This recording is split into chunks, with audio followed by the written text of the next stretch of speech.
What's up, everyone? Welcome back once again to the Football Goons podcast. We want to be the first here to wish you a Merry Christmas as we are approaching December 25th here. Depending on when you listen to this live, download it after the fact. Regardless, we want to wish you a Merry Christmas. If you're still alive in your fantasy football league, congratulations. You are among the elite few, which does not contain anyone in this room currently. Oh, whoa. In our main league. All right. I'm a little tired of getting drugged through the mud about one league. I am in 4 of 7 championships. That's nothing to sneeze at.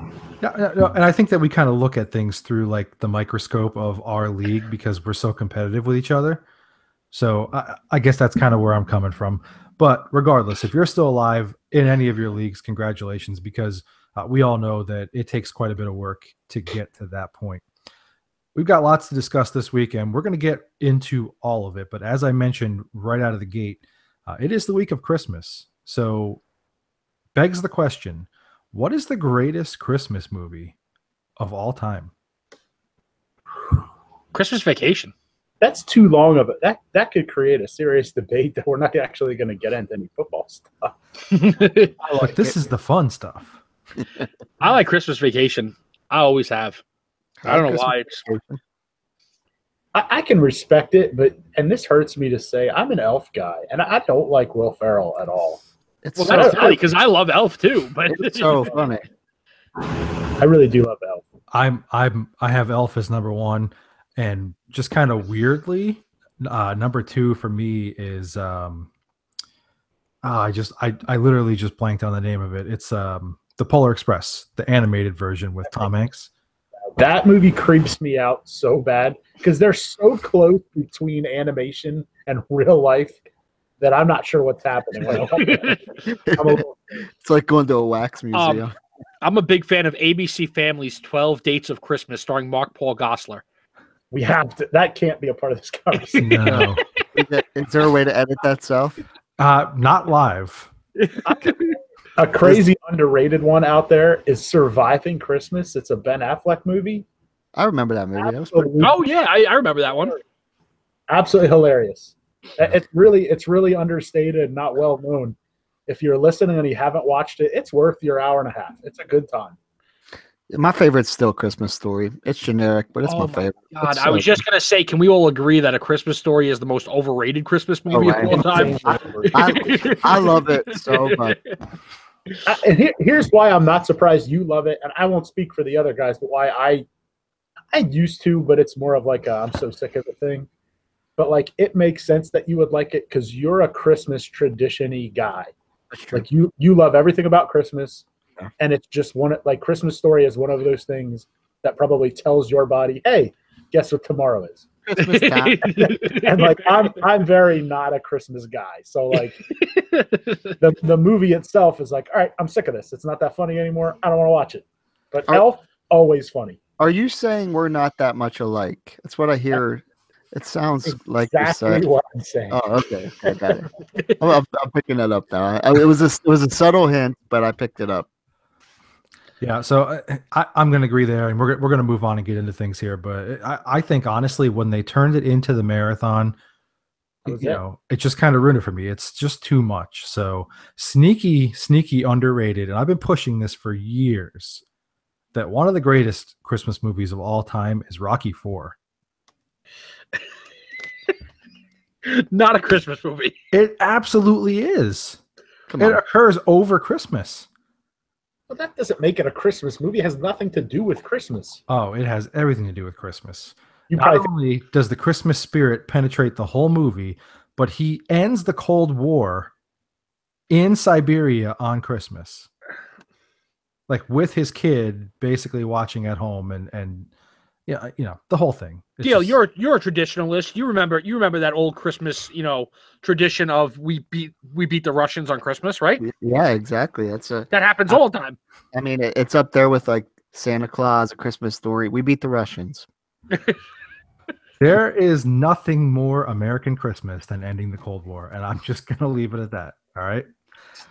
All right, let's look ahead here. Wait, I don't want to leave it there. I think there's more American and Christmassy things than that. I feel like that's not a right place to leave it. I thought I was going to get away with that one real quick as the moderator here. All right, let's look ahead here. Fantasy Championship Week. You might have some tough decisions to make this week. I'm hoping that you don't. And logic would tell you that if you're playing in the championship game, you've probably had a really good team and you're not going to have to do a lot of tinkering. But in the event that you are, maybe you're playing a consolation game, you're playing a third place game, or, trying to finish in the money in one of your leagues or something. Let's talk about some of these tough decisions and questions you may face this week. Let's start out right here. Antonio Brown, obviously not expected to play for the rest of the regular season. Could be a question mark for the playoffs, even for the Steelers. But as far as fantasy is concerned, which Steelers wide receiver do you see benefiting more from Antonio Brown being out? Juju or Martavis Bryant? I'm going to say still Juju. He's been playing better all season. I think he's just a better receiver. He's already had more targets. So I actually look for those targets. Ben's, other than if it's Antonio Brown, Ben traditionally hasn't been a guy that focuses on one player. So I look for it to be spread around and equal to both of them. So I like Juju better because he's already played better. I think, for me, Bryant is, he's a one-trick pony. And he's very, very good at his one trick. So and it's not a trick in fantasy. And it's a great fantasy trick. And I like it, but he is a deep threat, and that's fine. Juju is a more complete receiver and more apt to take over that Brown role in that Brown production. So, Martavis, I don't think changes a whole lot. Like maybe they take an extra deep shot, that they might not have taken with Brown on the field, or maybe Brown's deep shot goes to Bryant, but Juju serves to gain more than Bryant does here. I'm actually, more than anything, pretty curious what Pittsburgh chooses to do with the situation as a whole. Listen, obviously none of these guys are Antonio Brown. No one on earth right now is Antonio Brown. But I have to wonder, does Juju and Martavis, do their roles stay the same? And Eli Rogers actually plays the Antonio Brown role as far as the routes and the position. I don't think he's getting 17 targets.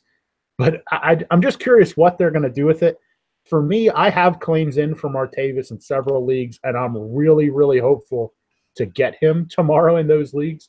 Because I actually think we saw it when Brown went down. A switch went off in Martavis's head that, hey, this is my opportunity to feature myself and get myself out of here, which is what he wants. So he turned it on. That diving catch he made on the deep ball was awesome. He played really well once AB went down. So no offense on Juju. I think Martavis is going to show us something the next 2 weeks and be really, really relevant in your championship next week. Yeah, Juju didn't end up too bad either with 6 receptions for 114. So no. I don't actually. You know what? The truth is, I don't think there's a wrong answer here. They're both going to benefit a ton because you're not going to change who you are too much as Pittsburgh. So there's tons of targets to go around. And it's not like you can say, hey, Lev's going to take them all. He already gets 11 targets as a running back. Wait, you're going to target your running back 19 times? Come on.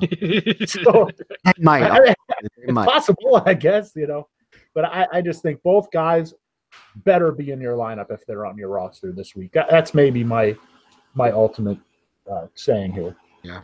Yeah, that was kind of my sentiment. I'm not afraid to have either one of them. In fact, I want both of them starting this week. If I have that option, either one on my team, I want them starting. So I think that they kind of present different scenarios for you. Obviously, Juju is going to be your more PPR friendly play. He's going to probably have more catches, but Martavis is going to have those big chunk splash plays and be more likely, I think, to kind of get one of those big touchdowns.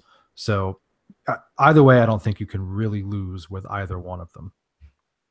All right, so obviously this season there have been a ton of injuries, and that trend continues to loom this week. So if you're in a situation where you're streaming a quarterback at this point, specifically for this week, which one of these guys would you start this week? Nick Foles versus the Raiders or Blake Bortles at the 49ers?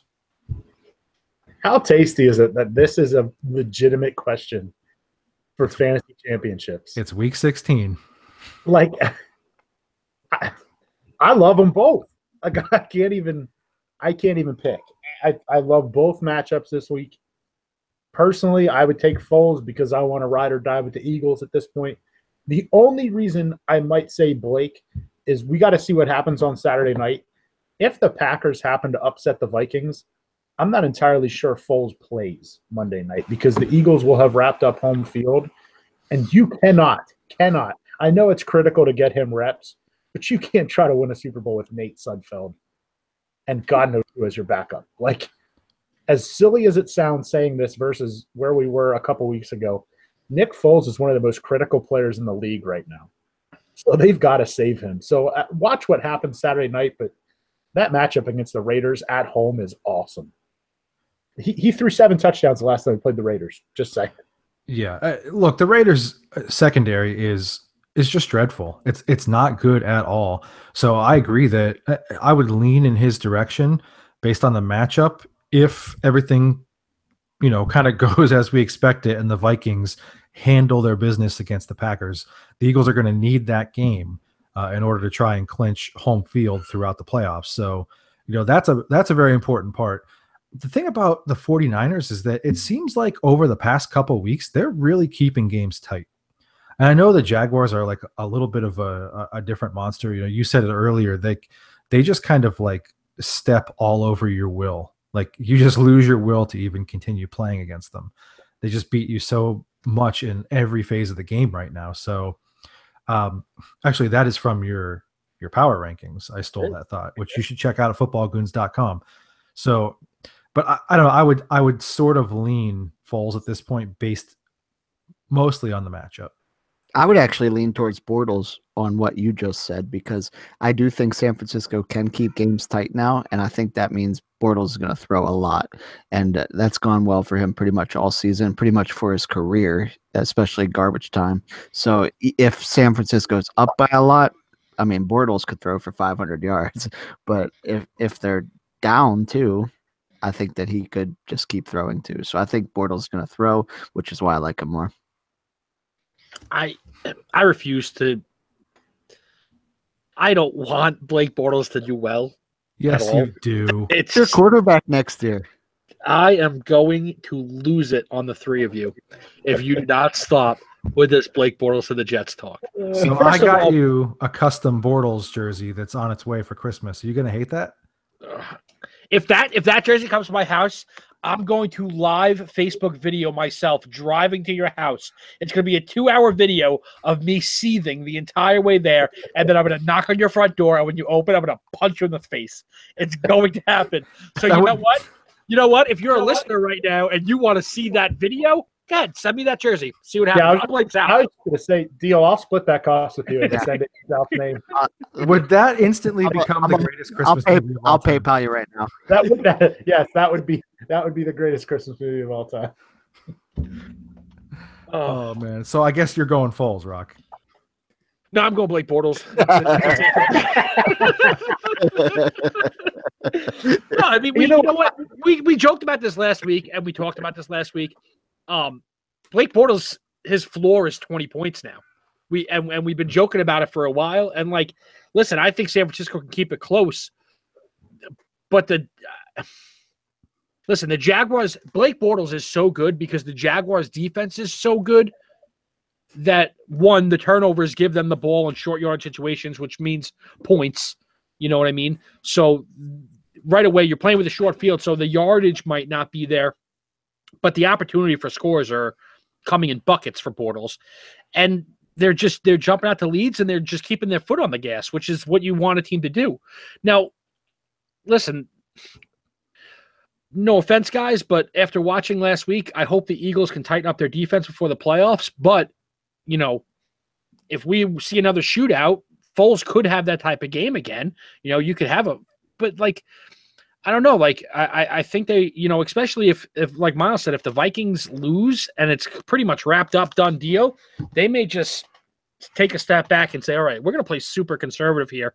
And then you're starting Nick Foles, taking a chance starting Nick Foles in a situation where this is your championship and you need him to produce, and they take the foot off the gas. So listen, the Jaguars are still very much in the hunt, no matter what happens this weekend, for a first round bye, and actually technically home field advantage too, because they have the tiebreaker over the Steelers. So if they can win out and one of those teams loses one, both of those teams lose one more, the Jaguars actually, so they have to play. No questions asked. So I just take Bortles just because of the too many situations that favor Bortles over Foles at this point. Agreed. I see what you're saying, but just for clarification, you would know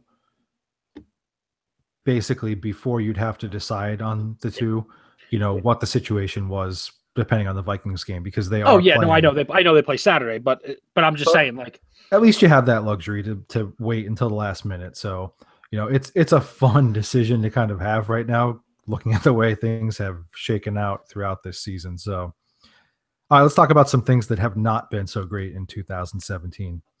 Which one of these perceived 2017 stud fantasy players with either a bad matchup or a bad situation do you most expect to fall apart this week? AJ Green, Jimmy Graham, Davante Adams, or Julio Jones? Davante Adams should be a not really his fault situation, because I mean, if he doesn't play because of the injury, not really his fault. I'm going to rant here and say I fully expect Julio Jones. I've kind of taken over Miles's position here. I don't hate Julio. I'll take a step back. I know I was ranting about him all day to you guys, but like, is there a better player more ignored in the entire NFL? Like, they ignore him in the red zone. They ignore him when the situation is perfect. Like, I don't expect anything out of Julio Jones anymore. Nothing. Steve Sarkisian should be fired at the end of this year. He's done a horrible job. Like, I know everybody's saying how great Kyle Shanahan was, and obviously, yes, you're right. But the step back that offense has taken as a whole is astronomical. Like, I mean, they would have lost that game last night, like 21-7, if Devontae Freeman didn't just decide to be superhuman. I mean, Matt Ryan doesn't even look like an efficient quarterback. Julio is largely ignored. I mean, it's just a horrible system. And Freeman's just that good, so they're still in the playoff hunt. But, yeah, I don't know. I mean, but it's the situation with him that you can't bench him, because the second you do, the second you label him the ghost of the week, he catches 12 balls for 240 yards and 2 touchdowns. Like, he's still capable of that. For me, like, first off, Davante Adams needs to be shut down. The Packers are out. He's had 2 concussions this year. Don't let him play. Right. But for me, Jimmy Graham's been the last 2 weeks. What does he have? 1 catch for -1 yard total? Yeah, he's been completely obsolete at this point. Like if it's me, I know that AJ and Julio have been mightily disappointing this season, and actually, especially compared to Jimmy, who's done quite well for like the meaty middle of the season. He was a really good player. I can't even play Jimmy Graham this week. I can't do it. To me, I think it's AJ Green, because he's got a terrible situation, and that whole team has quit. Yeah. Plus, he's going to play across from Darius Slay. Darius has been dominating. Who has just been shutting people down left and right. I mean, other than just a totally random game against the Vikings earlier this year, he's really been totally locked down at the corner position. And I sort of expect them to be able to take AJ Green out of the equation this week. So, like, this is one of those situations where you're looking at a guy who you probably drafted as one of your top 3 picks, and you have to seriously consider whether or not you'd play him in a championship game, which is crazy to think about. Yeah, I have all the exact same reasons, and I'll even add that I probably would sit him, because you probably have a Juju or somebody like that on the bench that I would play ahead of AJ Green this week. So I think it's worth looking at sitting him, depending on who you have on your bench. What does it say about we keep referring to the league that the 4 of us share together. my top 2 draft picks are on this list of 4 players. That should really let the listeners know how that season went. And given the opportunity, you would have drafted Adams and Jimmy. Oh, absolutely. They were just stolen from me before I was ready. Right. It's just salt in the wounds. That's all. All right, sticking with the same kind of concept here. Both Tom Brady and Russell Wilson struggled in Week 15.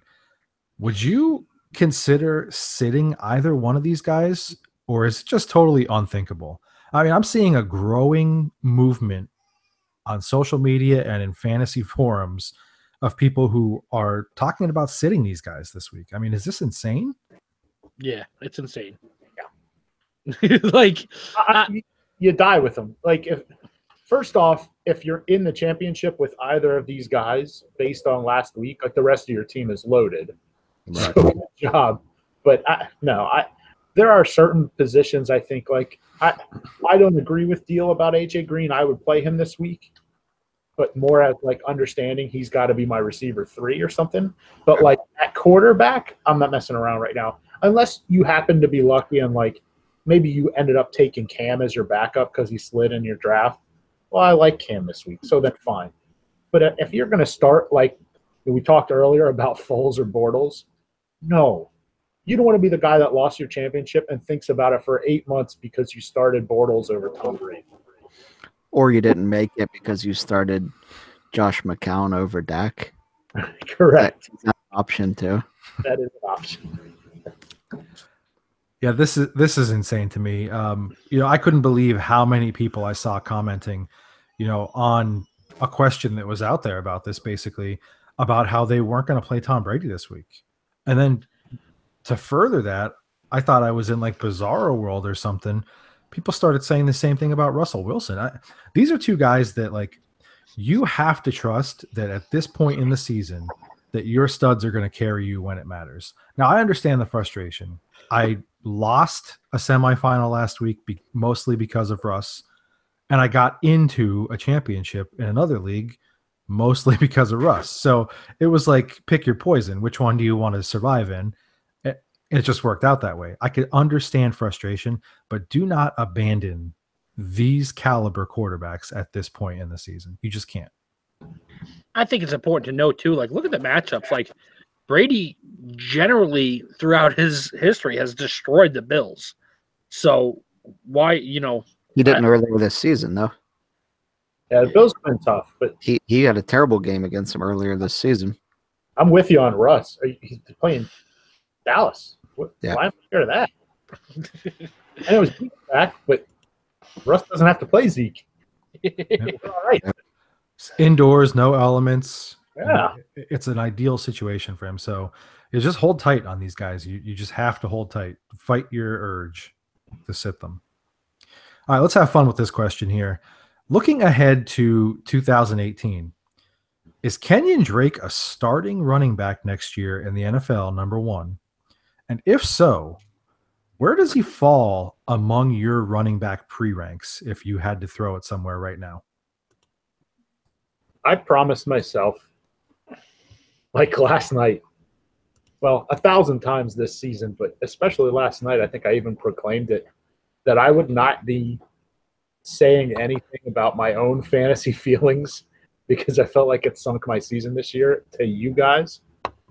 I am all over Kenyon Drake. I cannot get enough Kenyon Drake next year. If they don't give him this starting job, Miami's even more of a dumpster fire than I already think they are. He's so good. He's so explosive. He runs hard. He's a 3-down back in today's NFL, which there's only like 8 of them. Kenyon Drake absolutely can have the season next year that Alvin Kamara had this year. And I know what I'm saying there. Yeah, he can absolutely be that player. Okay, so I agree with you. I love Drake. I listen, in our league, I picked him up probably 5 weeks ago, and I really, like 3-4 weeks in a row, got 20 plus out of him. He does it all, you know what I mean? So I'm all for it. But the interesting part of this, and I love that South added, is where do you pre-rank him? Because I don't think I don't even think you can put him because of the situation of Miami being such a dumpster fire. I'm not sure you could put him in the top 12 and make him a RB1 officially. They're at dumpster fire right now, and he's getting 20 points a week in a PPR. Yep. And he's getting Ryan Tannehill back. Not Maybe. that Ryan Tannehill, they're getting Ryan Tannehill back. Like, not that he's Russell Wilson, but he's not Jay Cutler. So he will absolutely be pre-ranked in my I did a running back pre-ranking earlier today, I told you guys, and he is my running back 11. Now, obviously, that we'll see what changes in the offseason, but he's 11 for me. See, I think it's so funny and kind of ironic that this is the exact spot where we had a Jai coming in at the beginning of the season in that 9, 10, 11, 12 range. So my question is, where does Kenyon Drake get traded in the middle of next season?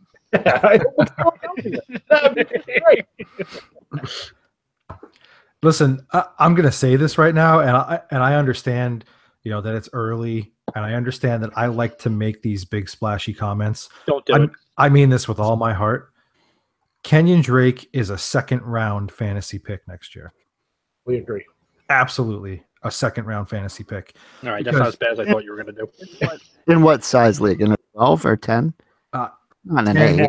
Not in an 8, probably. Okay. You probably don't have to do it in an 8. Okay. But in a 10 or 12 or bigger league, he is absolutely a second rounder. And even in an 8, if I picked first and I get, the luxury of being at the tail end of the second, I think that I'd have a hard time. I mean, you have those 2 picks, so technically it might be considered, first pick of the third, but I think that's a perfect prime area for a guy like him.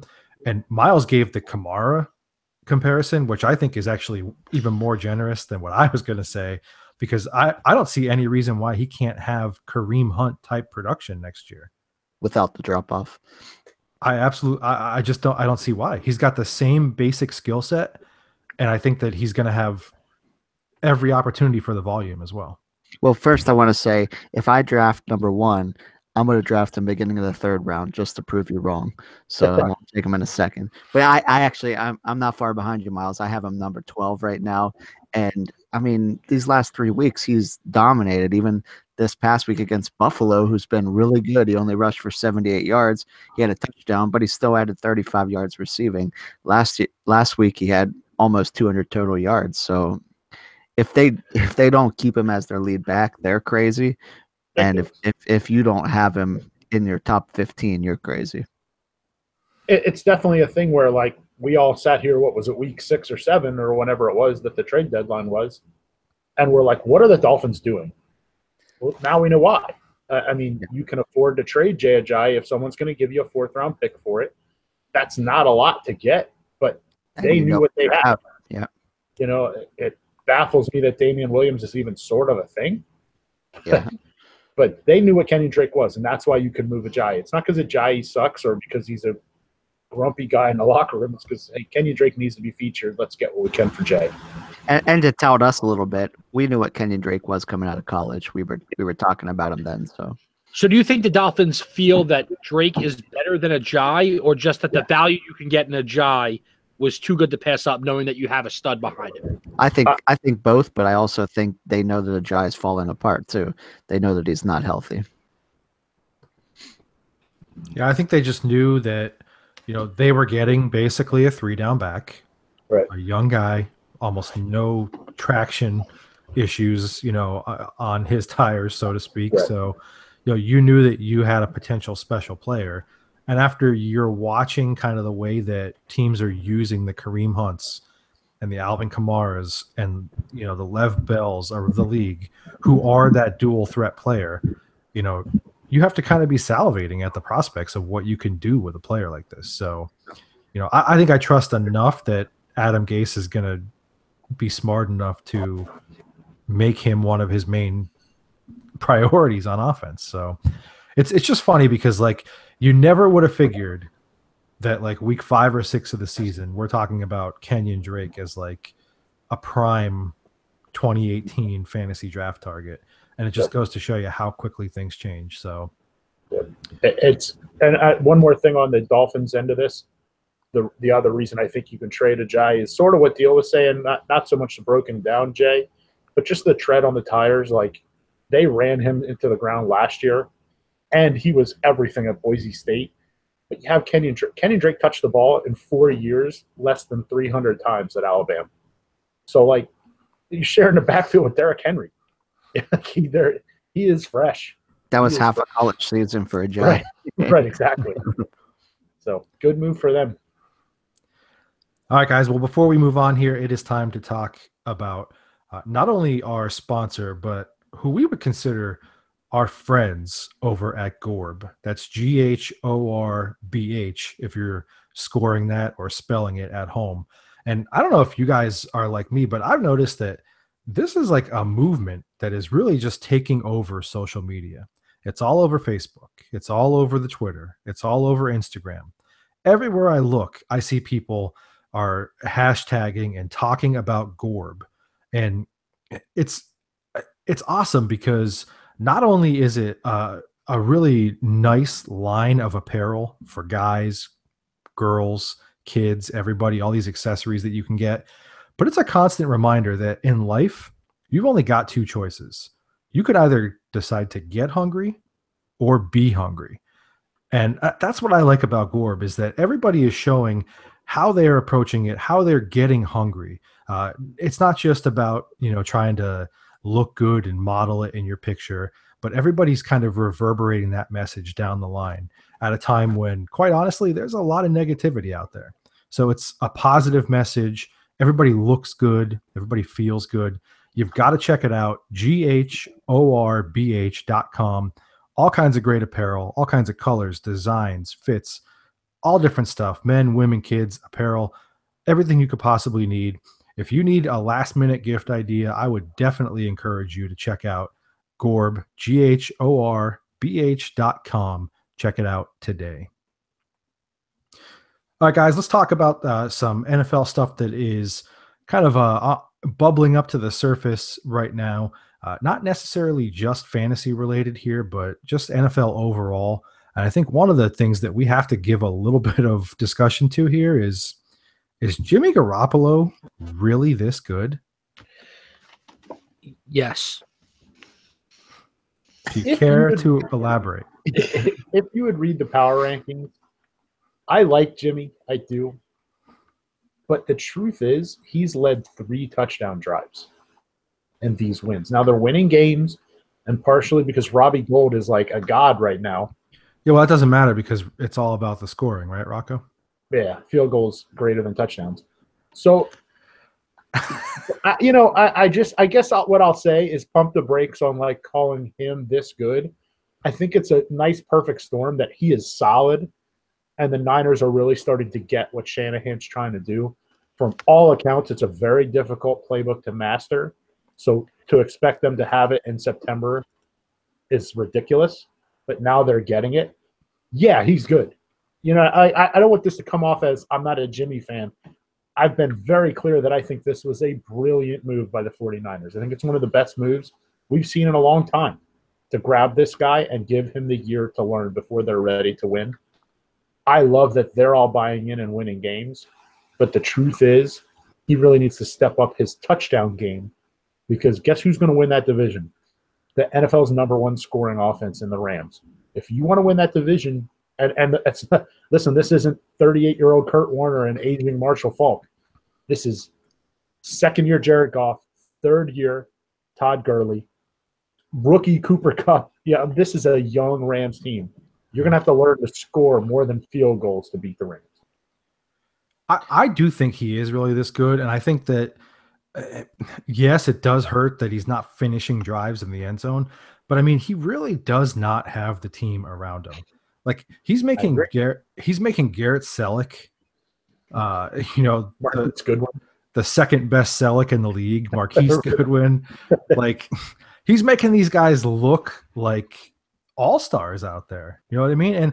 And maybe they are decent players, but like they shouldn't be as competitive as they are. And we always kind of drive this point home that like, if you're going to be considered an elite quarterback or a very good quarterback, and I'm not quite ready to jump there yet, you make the players around you better. And I think that's kind of the biggest and most telling thing to me so far on Jimmy is that he's really making the players around him better. And I think that as you see some more talent put around him, that you're going to be shocked to kind of see how much being under Brady has rubbed off on him. I just think that he goes about it in a professional manner. He elevates the game of those around him, and you're going to see that pay off handsomely coming up in the next couple of years. Here's a question I'll add. I do think Jimmy is a good quarterback. We'll see what he turns out to be, but here's my question. We were kind of touting this guy last year in the offseason. Do you think he could be the next Jared Goff then?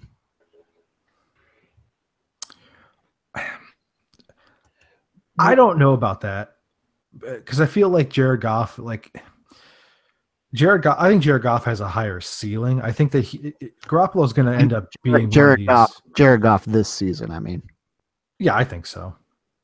I absolutely do think so. Like that year 1 to year 2 kind of turnaround where he just steps things up. I absolutely think so. And I think that for him, where he has the advantage on Goff is that he's kind of got more of the mechanical stuff, learning the speed of the game and all that stuff. He's kind of got that under his belt already. To me, it's just simply getting better players around him. What if they go out and sign like a Jarvis Landry or somebody like that? Oh, that's a huge game changer to me. Oh, like that could be a gigantic move. And then you're talking about a team who could be in play for like a Saquon Barkley or another top offensive game changer at the top of the draft. Like that could change the whole outlook of that division really quickly. Yeah. First of all, like you want to know why they won? Because you're right. They only did score 1 touchdown, Miles, but he led 7 drives to points. Mm-hmm. So I'm really hoping I wasn't coming off as overly negative. No, and it wasn't but my whole point is and this is kind of the argument we were having the other day about the touchdowns and the field goals thing. Like, I want touchdowns. Let's not kid ourselves. We all want touchdowns. But at the end of the day, he had 7 possessions that ended in points for his team. And he's been a starting quarterback for 3 weeks. Yeah, like and they didn't have 7 scoring drives in September. Right. No, exactly. So the whole month of September.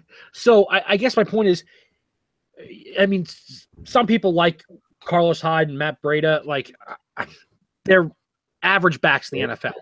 Shanahan is not one of those people. No, they're average backs in the NFL. He is doing more with less than any other quarterback in the NFL right now. I agree with that. Honestly, it's true.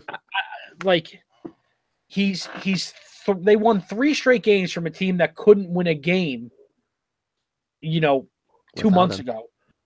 He's undefeated as a pro. Now, granted, when you're playing with the Patriots for a couple of those games, that helps. No, listen, honestly, I think this is a really good combination, and we talked about it when he first got traded there. This was Kyle Shanahan's guarantee to get a guy that he could trust and build a team around. And now he's showing that he can be that guy. So next year you build a team around him. I don't even think about giving him a Saquon Barkley. I think about giving him a line, taking Nick Chubb in the 2nd or 3rd round, and then adding a wide receiver, a big-time wide receiver free agency. There's no doubt in my mind they can at least – I'm not saying they'll beat the Rams, but they can keep pace with the Rams. That is an absolute game changer for me. These 2 teams look like they should be poised to be playing each other in that division for the next 7 years. It's actually going to be like the Niners and Seahawks a few years ago. Yes. But instead of trying to win 3-2, you're going to have to win 58-56. Yes, exactly. It's going to be fun to watch. You know what could be a dream scenario? Sign both Jarvis Landry and Devontae Adams. Oh my God. That would be amazing. And they've got the money to easily do it. Yeah. You sign those 2, you draft Then Odell comes the year after that. Yeah. You sign those 2, you draft the best offensive lineman possible, or even trade back a couple of spots to add more draft capital, just like they did last year. Best O-line possible, and then, grab your running back in the 2nd or 3rd round. You're giving Jimmy everything he needs, and he's already showing you that he can do it with less right now. So I love Jimmy. I'm so glad he's not a Patriot anymore because I really, really wanted to like him, and now I can. Who do call him like 2 years ago? Your cousin somebody. My cousin Sal. Cousin Sal from Long Island. Cousin Sal from Long Island. And honestly, that was all because he was a Patriot. I hated him, and now I don't. But he'll now forever be referred to as the cuz. Now he's your cousin Jimmy. Now he's cousin. Yeah, cousin Jimmy. Cousin Jimmy. Come on, cousin. All right, listen, we have discussed Blake Bortles probably more than anyone ever should in the history of this podcast. But do the Jags owe him another year as the starting quarterback at this point? I mean, there's been a lot of talk about how they were maybe a quarterback away. They can get a veteran to come in there to put him over the top. Has that kind of been erased at this point, or you think that's still on the table? Blake Bortles sucks. I actually love that this came when we were just talking about Jimmy. I didn't even look at the next question yet. And when you said who is doing more with less, Blake Bortles is. Yeah, right. He is. Yep. 300 plus yards and 3 touchdowns with Keelan Cole, Jadon Mickens, Tommy Bohannon. Like that Grant. I can't even remember if it's Corey or Casey or somebody Grant. Like Marquise Lee gets hurt. Dede Westbrook was ineffective. Fournette doesn't play. The Jaguars just strangle people out of the desire to play. Bortles is doing more with less on offense than anybody. If they turn their back on him and go to Eli Manning, I promise you it will bite them in the rear end. Okay. It was 1 week. Like, he's had Jadon Mickens. He's had good players around him all year for the most part. Like, who would you rather have? Leonard Fournette, Marquise Lee, Dede Westbrook. I only want to talk about last week. And Allen Hurns, or Marquise Goodwin, Matt Breida. You know what? This is a great example. Like 3 weeks ago, we were playing, we were talking, and we were listening, and you're like, do you know who the 49ers leading receiver is right now? And we were like, no, who is it? And you said, no, I'm asking you because I don't know who it is. I'd never heard of the guy. You never heard of the guy. Well, this is an interesting thing for me because I almost feel like we're kind of falling for it again here. Like, to me, different. It's so different. It's not 3 touchdowns and 3 picks in a 14-point loss. Like, he's efficient. I don't care about – I know I just said it. Like, I don't care about the 300 yards and 3 scores. He didn't turn the ball over. He's not turning the ball over. When you give a smarter Blake Bortles, Allen Robinson back next year, you got to give him another year. Listen, I'm not saying the guy's an all-pro, but he's – to answer your question, yes, the Jaguars absolutely, unequivocally owe him next year. Yeah, I agree. It just feels like a fool's gold kind of moment, but again, like, you have to give him the shot. Here's why I think they owe it to him, and it might not be fair, but the Chiefs drafted Pat Mahomes and still started Alex Smith. The Jags have to start Blake Bortles again. You have to. Even if they're going to draft a guy, I think they have to start Blake Bortles because I think we all can agree that at least right now, Blake Bortles looks better now than Alex Smith looked last year. So you have to start him. Or I was trying to be fair there. Here's the thing. Blake is, other than his rookie year, he's about to probably finish with the lowest amount of touchdowns he's had so far in his NFL career. But his completion percentage is the highest it's been in his career. His interceptions is half of his previous low right now. Now, granted, 2 games to go, but he's at 8 when his previous low was lower. 6. It's going to be lower. His previous low was 16, and now he's at 8. Okay, the yards per attempt is up, which is surprising because usually if you have a longer yards per attempt, you would expect that your that your interceptions is going to increase slightly. Like, he's just being safer. Now, honestly, Miles, I kind of disagree with the Allen Robinson thing. I think he relies too much on him, and he's been forced now to not throw to Allen Robinson all the time in double teams and situations like that. Now, obviously, adding Allen Robinson should not hurt at all, But I would think. but he's got to keep the mentality he has right now of being safe and smart with the football and not force it to A-Rob. You know what I mean? Right. So if he's matured enough to say, all right, this is what works. Now we add A-Rob back into this, but we still do this. Right. I think one of the most I'm 100% on board. I think one of the most critical things we're not talking about, yes, the defense is so much better, but they're about to play possibly with home field advantage in the playoffs. You can't bench him or trade him now. No, Like, you're about to play with home field advantage in a division with the Steelers. Like, you have to keep this guy. Yeah, he's I never like to say that a team owes anybody anything. Sure, But it's he's earned the right to be the starter again next year. Agree. All right. Speaking of guys who hopefully are going to earn the right to be in control next year, we had Marvin Lewis and the Bengals announce this weekend that they're going to mutually part ways at the end of this season. So that brings up the question. Give me the other teams in the NFL who are going to be without a head coach after week 17, in your opinion. I think we have two of them in this group right here, and it's not Doug Peterson. Yeah. I don't think the Jets should be one. Unfortunately, I don't think Bowles is going to be gone. I don't think he should be. I don't think it's an unfortunate thing, and I again, third shout out to the power rankings. I kind of said this on there this week. I like Bowles, and I think the players have sort of bought in.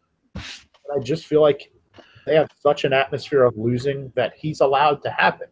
Like, there are coaches that are not allowing that to happen. I know you can only do so much with making chicken salad out of chicken you know what, but I just, for me, I think it could be best to get a fresh look in there. It depends to me with the team like the Jets on – I don't really know enough about what the young coordinators or the college coaches, what's it look like out there. You know what I mean? Like, if you don't have a Sean McVay, which, let's be honest, you probably don't, but if there's not a guy like that out there, then you roll with Bowles. But the Jets are a tough one for me. The Colts are not. Chuck Pagano cannot be back. No. He cannot. I think we all can agree on that one. I think Chuck Pagano and Ben McAdoo are the two that are like, no doubt about it, you got to go. Yeah, I agree. You know, the Colts, I think, are going to be looking, obviously. I don't think it's going to take long after the final whistle, week 17, for him to be dismissed. I don't think that the Giants are going to stick with Spagnuolo, so they're going to take that interim label off of him right away. Yeah, I don't think that counts, though. Well, but it's a team that's going to be looking, though. So, oh, no, absolutely. You know, you want to take that into consideration. And then I think two teams that, you know, are kind of riding the fence right now are the Bears and the Buccaneers. Ooh, I was actually going to say the Bucs. I think that team had so much high expectations. Oh. Dirk Carter's got to go. I mean, you basically rode people out of town to have Dirk Cutter come in and be like Jameis's guy. And by all accounts now, like, those two are butting heads over everything. Right. So it's just a matter of time before he's gone. So I think those are the four big teams for me. Another one to keep an eye on, and we've kind of hinted at this one quite a bit, I think that Bruce Arians retires after week 17. I don't know how long he stays away, but I think he's going to retire and step away, you know, after week 17. I actually added the Redskins too. I think Jay Gruden's gone. He's done a fair job, but people have pretty high hopes for them this year.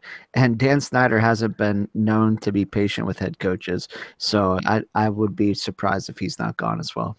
Do you think that could be connected at all to their decision on Kirk Cousins? Like I feel like if they let Kirk go, then Gruden you might as well go to. Just get it. But if they're going to bring Kirk back, I mean, might be helpful to keep him in the same system. I don't think Kirk's coming back because I don't think Kirk wants to be there. Like, but if you get tagged, what are you going to do? Yeah. Right. Not playing. If they tag him with the transition tag, oh my goodness! Pay me. We said that at this point last year. We said that at this point. They tagged him again. Yeah, but now it's a tag plus like 30%. No, I'm not kidding. Like they'd have to pay him like $33 million next year. I'm aware. I actually I don't really think they're connected because even if Cousins stays, I don't think he's bought in on Gruden. I don't think he's like, I'm Gruden's guy no matter what, So I don't think they're connected personally. Listen, I'm just going to throw this out here too. I've read in a couple different places today, let the sweating begin because the name Jeff Fisher is being thrown around in league circles. It better not be for the Colts. I'm out. Listen, he was named as a legit option for the Colts, the Bengals, and don't the send Bears. Jeff. Don't send Jeff. Apparently, he's got a lot of friends in league circles. Obviously, this is kind of a fun one. I can't believe he has friends. This is kind of a fun one, and I just kind of want your opinion on it. After the incredibly disappointing season that they've had, is Jack Del Rio safe? Yeah, I think so. That defense is awful, and that's supposed to be his forte. Right. And they were supposed to be in competition with the Patriots for the number 1 seed. They're going to miss the playoffs. They've taken a huge step backwards, and the main reason is lack of quarterback development and lack of putting a capable defense on the field. Like, I'm not going to write it off as quickly as those guys did. No, I don't think you can. Like, I'm not saying it's a guarantee, but what I am saying is, like, this is a team that's on the move as it is. Right. Like, they're going to be in a new city. They've already signed their franchise quarterback. So now the next step has to be we have to get him some help, and that help might need to be a head coach who's more offensive-minded. And, you can't say, well, at least Jack Del Rio gives you a talented defense. It's like they're awful. They're not like they took a big step forward at the second half of last year after being horrendous, and then they started this year absolutely horrendous and have stayed horrendous all year long. Yeah, I agree with what you're saying, but it feels like one of those situations where, like, because of how you performed last year, that a lot of times with some of these more veteran coaches, they kind of give them an opportunity and say, look, do what you need to do with your staff to build up where you've been weak, because this is your last shot. And that kind of feels like where it's going to end up with Del Rio, this offseason. Yeah, I didn't get in on the conversation. I had stuff going on yesterday when South was bashing Derek Carr and saying bad things about him. I think we're forgetting that Derek Carr played this season with an injury that ended some players' careers. Like, the dude broke his back. So I think we can't write off this season as he just sucked, because he was bad and he does have good weapons. Marshawn Lynch was a failed experiment, but I think that I'm still not moving Derek Carr far down in my rankings from where I had him this season. And I think that you give Jack Del Rio another shot with what he's already proven. All right. So just real quick here, moving on, just a quick number and maybe like a 2-sentence explanation here. Obviously the Super Bowl is in Minnesota this year. Lots of talk of now Minnesota obviously being the NFC favorite. Give me a % chance that the Vikings are the first team in NFL history to play the Super Bowl in their own house. 1 out of 12. That seems actually pretty accurate. That's good math, Rock. 1 out of 6, though. They don't count up the AFC teams. I'm gonna it's bad math. I'm gonna give them 50-50. Wow. I think the injury to Wentz really hurts Philly's chances. It's a different universe if Minnesota's got to go to Philly. This weekend, this means a lot. The Eagles need home field, I think, to stay relevant right now. But on top of that, the Rams and the Saints, the NFC top 5, because Carolina's playing as good as anybody right now. Yeah, is just excellent. But that I still believe in defense, and Minnesota's got the best defense of any of those teams. So I'm giving them a 1 out of 2 shot. Yep, I agree. I'm going to go 50% because I think it's a coin flip right now, basically. it comes down to, are they going to play the majority of their games at home, to begin with? And especially if they get home field, I think they could be the kind of team that just walks in. I still think the funniest part is, should they get there, they've got to go to the visiting locker room for the Super Bowl. That is here's my issue with this. Okay, I am not bashing the Vikings at all, because I think that I think they're one of the top 4 teams in the NFL right now. I like, hands down. If they played a team like the Eagles, even at home, okay, the Eagles up until the last 2 weeks have been an amazing run-stopping defense. So now you're going to legitimately say, all right, Case, now we have to see if you can just win a game by yourself. I still am not ready to say that Case Keenum can do that. Now, at the same time, I'm not saying that Nick Foles can throw for 4 touchdowns against that defense, because he can't.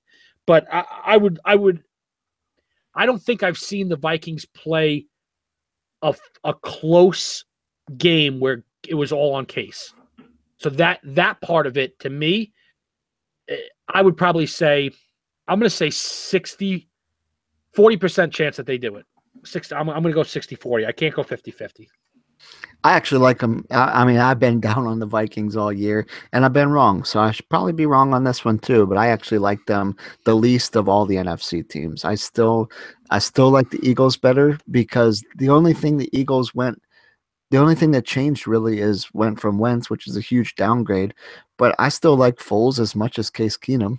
Like, he's still Case Keenum, even though we're touted by, our minds are jaded by what he's done so far. But I still like Foles just as much as him. And then the rest of the teams I like way more than them, at least to be scoring with them. I know their defense is great, but the reason all these other teams are in are because their offenses are great. So I like them to score on them still. So I like all the teams better than them. All right, let's round it out with this last question here. Let's have a little fun with this one. Give me a random prediction for week 16 of the NFL season. It could be, obscure. It could be shocking, whatever you want it to be. We just want to have a random prediction for this week. I'm going to say, and this is going to I have a bunch of people around here that are going to love me for this. I think the Bills are going to beat the Patriots and put themselves in a prime position to be in the playoffs for the first time in 18 years. I think they're going to do it. That wasn't mine, but I do agree with you. I said that talking to one of our friends who's a Steelers fan earlier today, that I still think Pittsburgh's getting home field, because I think New England blows it this week. Mine. Oh, go ahead, Teal. Mine, I'll actually go, because mine's contrary to that. I think that 3 teams get kicked out of the playoffs and 3 new teams get into the playoffs this weekend. The Falcons play the Saints, the Bills play the Patriots, the Titans play the Rams. I think those are all losses. Then the Ravens play the Colts, the Chargers play the Jets, the Lions play the Bengals. I think those are all wins. I think three new teams get in, 3 teams get eliminated. Not eliminated, it could change next week, but this week I think the playoffs change drastically. For me, the single game NFL rushing record was 295 yards by Adrian Peterson. Ezekiel Elliott will become the first player in league history to run for 300 yards in a single game this week. He is going to destroy the Seahawks. The Seahawks just got exposed by the Rams. By all accounts, the Dallas line is way better than the Rams line. The Cowboys need this game to stay alive in the playoffs, and Zeke is pissed. Have you looked at him? He looked like a house. He's shredded. A house. And the Cowboys have no reason not to give him the ball 30-plus times. Ezekiel Elliott will run for 300 yards this week. And win me my fantasy football championship. Oh, yeah, by the way. Convenient. It is very convenient. That's what I'm hoping for this. All right, I'm gonna kind of bring this full circle. I'm gonna agree with Rocco. I didn't really jump in edgewise there, but I think the Buffalo Bills are going to go into the Patriots and knock them off this week. Probably not like necessarily, earth shattering because the Patriots can regroup, but it's going to create enough momentum that the Bills are going to the playoffs this year. They are going to end the longest playoff drought in professional sports. Basically, what I'm saying is, Bills fans, get the tables. That's the only reason you want to see it happen. I got one more thing. I didn't want to cut South off, and I know you don't like Des Bryant, but worth saying. He was asked about Ezekiel Elliott, and he said he does look slimmer. It makes his head look even bigger. All right, that is a good note to wrap up this week's edition of the show. Good luck to those of you that are still alive in the playoffs. If you're playing for a championship this week, we hope nothing but the best for you, that all the breaks go your way. All of you guys stay healthy, and you bring home a championship. Be sure to keep up with us all over social media, facebook.com/footballgoons. You could submit questions to us, lineup advice, whatever you need right there on our Facebook page. We'll be sure to get back with you on that. We are at Football Goons on the Twitter. Right here on our YouTube channel, you could subscribe, you could like, you can comment on the videos. We'll also get back with you when you leave comments and questions on our videos here. Also, check out footballgoons.com. Tons of stuff every single week. We got the power rankings that are up right now. You're going to want to check those out. There's really good commentary from Miles on those. And then on Thursday, you're going to get our Goons, Ghosts, and Daily Fantasy values for Week 16. So you're going to get 12 different players that you could use that we believe are going to overachieve, underachieve, give you significant value in daily fantasy this week. You don't want to miss any of that content.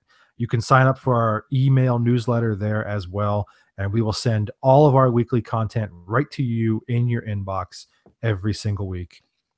Good luck this week, guys. Merry Christmas, and we'll catch you next time.